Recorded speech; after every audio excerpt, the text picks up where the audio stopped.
Starlink just launched their first 1 gigabit per second capable antenna. It is called the Performance. It is the successor to the high performance series of antennas that Starlink has been selling to business customers and other high demand customers for the last few years. So we have a brand new Starlink antenna. Starlink has simplified their lineup a little bit. We're going to be digging into all the details of the new Starlink Performance antenna in this video. So let's jump right into it. Let's take a look at the Starlink website and see what's going on. All right, I got my laptop loaded up here. So if you go to starlink.com and you go to the business tab of the website, you notice a new message here. It says new Starlink Performance Kit now available for purchase. Interesting. So if you scroll down a little bit more, we see our first images of this new Starlink Performance antenna. So here's what it looks like. A very similar shape and size to the current standard dish. And then we have this power supply, external power supply unit over here. The high performance versions have always had that external power supply and no router. And that's, again, that carries over from some of the previous generation high performance units. And the most interesting part, though, I think about this whole product launch is if we scroll down just a little bit more, we get the message that says that gigabit speeds will be available in 2026. Now, Starlink and Elon Musk have both kind of been hinting at the potential for 1 gig and 2 gigabit per second speeds in the future for Starlink, but this is the first time that the Starlink website has actually advertised or mentioned 1 gig anytime. And they've also given us a timeline to look forward to. So they are saying that gigabit speeds will be available sometime in 2026. Now we're only about halfway through 25, so they've got, 1.5 years basically to get this done.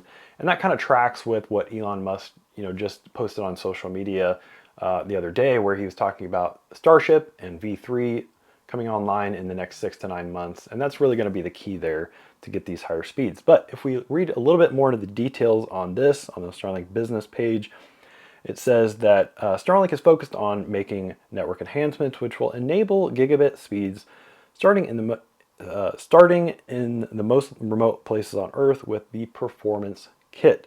Service plan upgrades will be available in 2026. No hardware changes needed.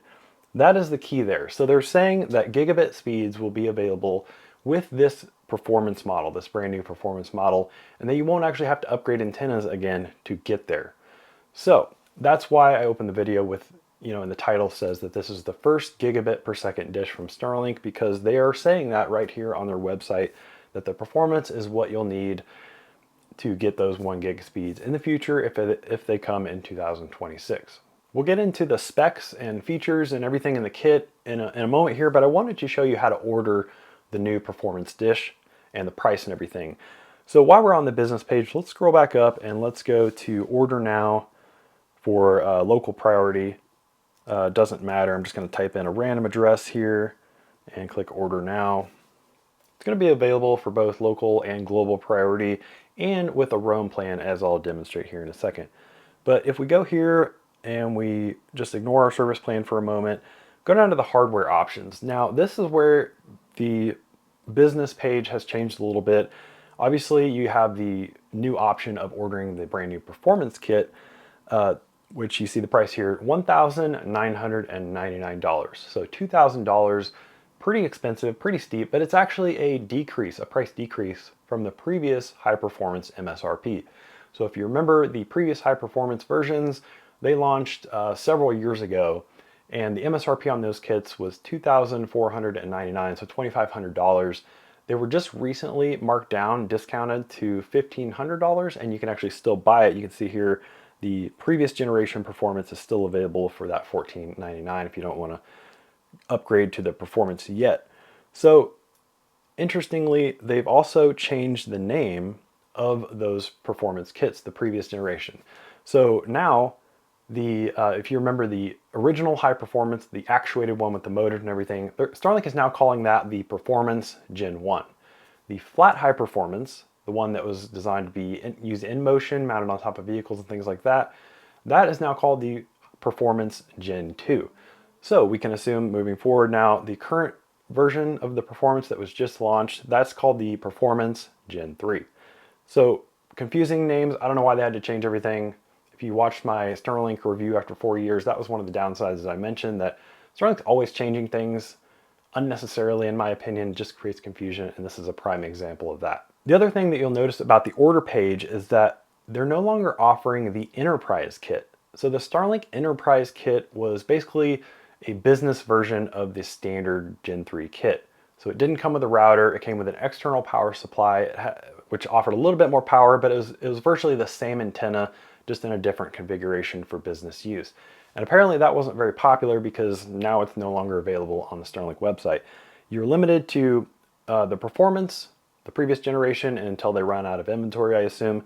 The brand new one that just launched, the performance, and then the standard kit you can also get as well. So there you go. That's the business page. But if you're not a business and you're not interested in using it for business with those more expensive plans, you can also get the new performance model on the Roam plan. So if you go to the Roam page and we go to order now, we can see that it is an option here as far as the hardware goes. You still have the mini, you have the standard, and that's all the same price. And then the performance here, same price as the business plan. So $19.99, $2,000 for the Starlink performance. And you can get that with the unlimited or 50 gigabyte plan.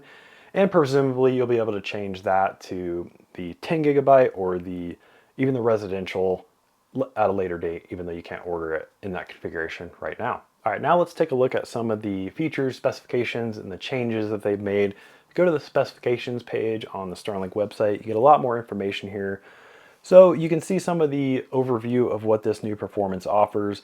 It's basically just a more durable, tougher, more high performance version of the standard antenna. And it's interesting because it's basically the same antenna. As I mentioned before, the size is basically the same as the standard. So it's within an inch, both length and width of the current standard dish, to give you an idea on the size.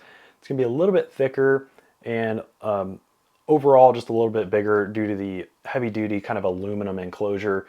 The standard dish, it's basically all plastic. This new performance is an all aluminum shell, so a lot more durable, and that includes the environmental rating as well. So this new performance is actually, Starlink says it's IP68 rated when you're not plugged in with cables, and then IP69K rated when all the cables are plugged in. So what that basically means is you can submerge this thing in up to 3 meters and up to 1 meter of water, for up to 30 minutes, and it'll be just fine. So basically what that means is that this thing can withstand any kind of weather. It also extends to temperatures. So this thing has a much wider operating temperature range compared to the standard unit.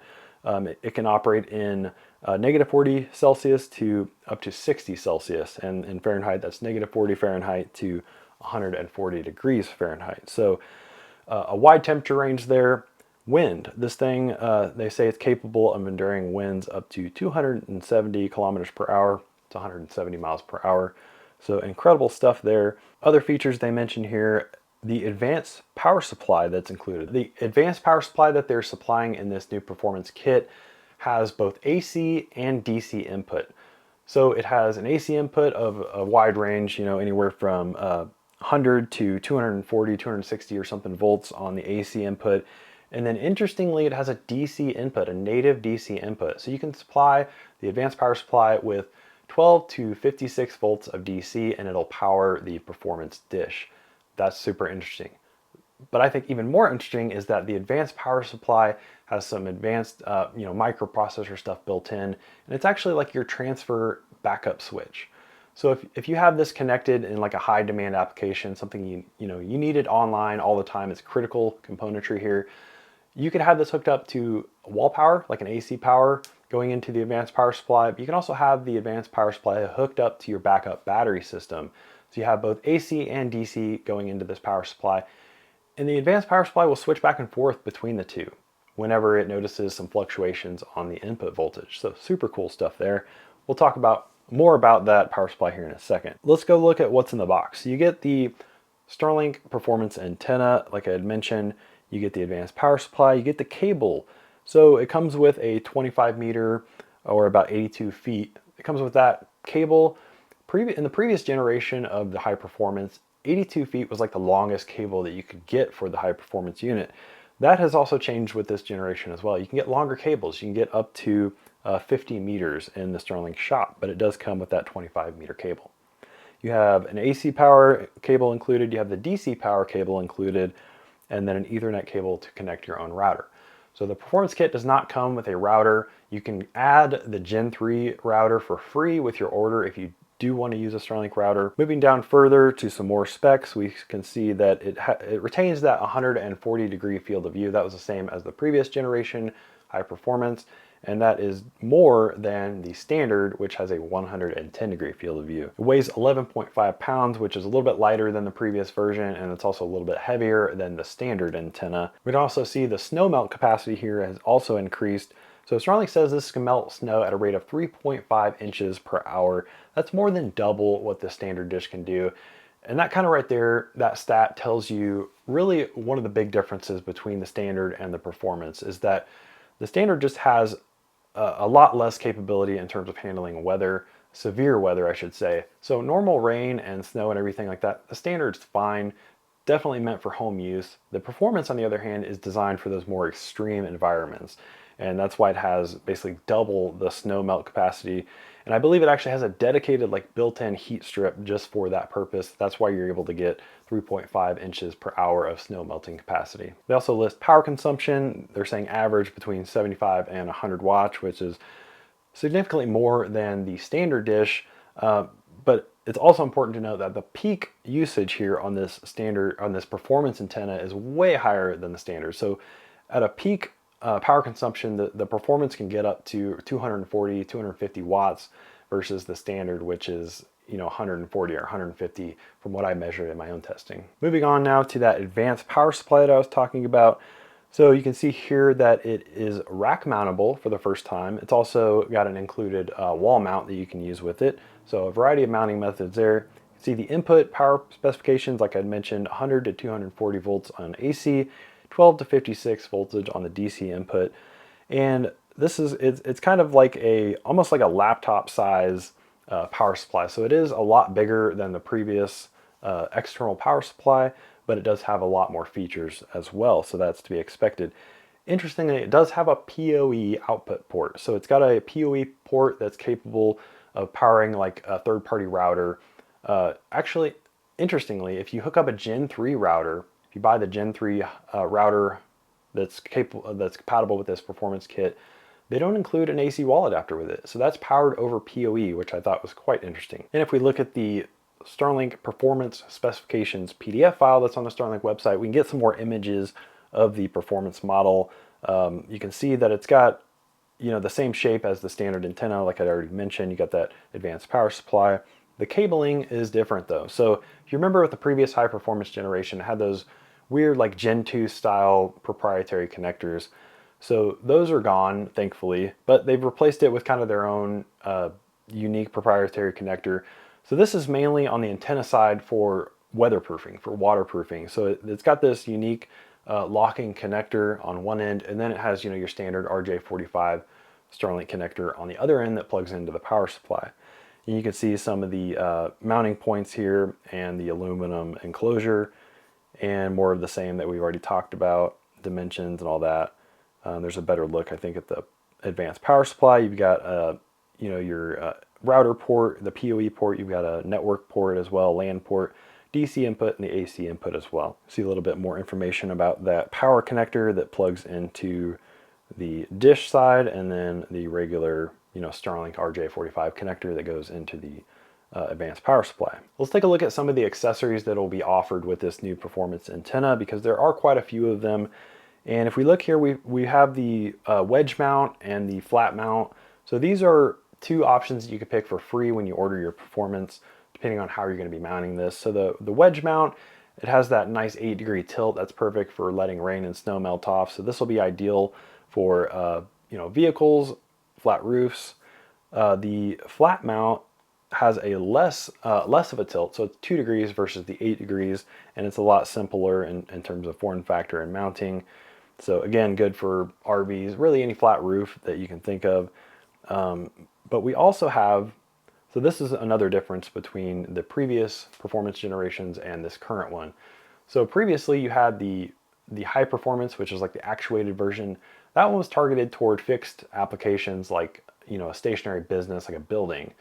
The flat high performance came after that, and that was designed for in-motion use to mount on top of a vehicle.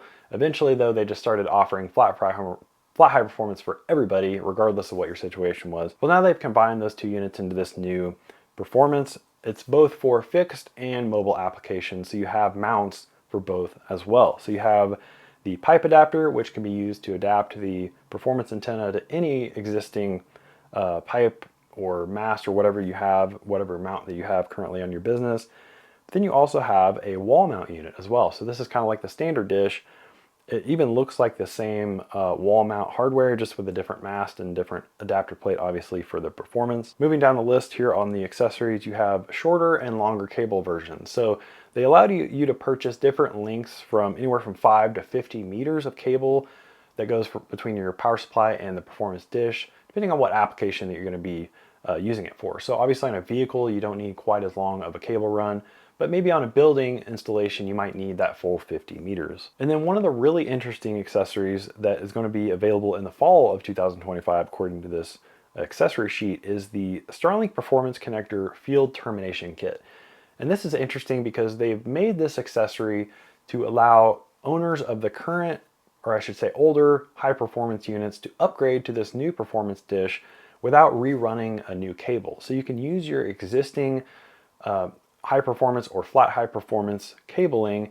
You just have to purchase this field termination kit and be able to retrofit this new connector style onto your existing cable. All right, so now that we talked a little bit about the new performance and how much it costs and what all the features are and everything, I wanted to talk a little bit more about the gigabit speeds that Starlink is talking about, because I think that's the most interesting part of this whole product launch with the performance. So if we go back to the business page and we look at what they say with the gigabit speeds available in 2026, they importantly mention that service plan upgrades will be available in 2026. And that's an extremely important sentence, because what it's basically saying is that yes, the new performance kit will be capable or will be compatible with those 1 gigabit per second download speeds. However, it's not currently available. This will be a service plan change that will be dependent on network upgrades, including new satellites, Starship V3 satellites, and then also some of the changes that Starlink's trying to get through, or SpaceX, I should say, is trying to get through the FCC. And that involves, the power that's available to transmit from the Starlink satellites, the existing and the new ones, orbiting altitudes, a bunch of different variables that are going to be important to get those 1 gigabit per second speeds. And importantly, they note here right below that the Starlink Performance Kit is currently capable of download speeds up to 400 plus megabits per second. So that's key there as well. So if you're buying this or you're interested in this performance kit to get 1 gig speeds, that's not available yet. That is not a hardware issue at this point. The Starlink network is really the limitation for speeds for any dish, not just for the performance series. And you can see that as well if we go to this support center article that I found. How does the Starlink Performance Kit compare to previous versions? And they actually interestingly give us peak throughput numbers. The brand new Starlink Performance dish, they say the peak throughput is 470 megabits per second on the download and then 48 megabits per second on the upload. As you can see there, it's not capable of those 1 gigabit per second speeds at this point, but that also tells us that it's not a hardware limitation, because on the previous page they had mentioned that no hardware upgrades are going to be necessary to get those speeds when they're available in 2026. And I mentioned that, and that's important because if we scroll down, you can ignore the previous generation high performance. If you go to the Starlink standard dish, which is what most of you have or most of you will use for your home installations, they also now list a peak throughput number, and that number is identical to the performance. So they say the standard is capable of 470 megabits per second download, 48 on the upload. That is the same as the performance. And what that means is that we're not done here as far as the capabilities of the standard equipment. Your standard Starlink dish, your Gen 3 dish, will be capable of higher speeds than what we're seeing now. Who knows if it's capable of those 1 gigabit per second speeds that Starlink's promising in 2026? We'll just have to wait and see. But my point is that don't go out in a rush to upgrade to this new performance kit just because Starlink's promising 1 gig speeds. We don't actually know what the Gen 3 Starlink standard dish is capable of yet. And according to this page right here, as of right now, as of today, the standard and the performance dish, they're capable of the same performance. Now, of course, that's ignoring the durability and environmental ratings of the performance, which is obviously better than the standard. Just in terms of peak download speeds, peak upload speeds, you're likely gonna see similar results between the standard and the performance. All right, so that is the brand new Starlink Performance. It's the successor to the previous high performance and flat high performance units. It's always exciting when Starlink comes out with new equipment, new antennas especially. So I've ordered a new performance unit and I plan to do a whole series of videos on it. I'll start out with kind of a review and unboxing and setup video just to get familiar with the unit, and then I'll also be planning on making videos like comparing the performance of the standard to the performance, comparing the local priority service plan to the residential service plan, those sorts of videos. If you have any questions or ideas for what you want to see in upcoming performance videos, let me know in the comments below. Really appreciate you watching. Chat with you in the comments and see you in the next video.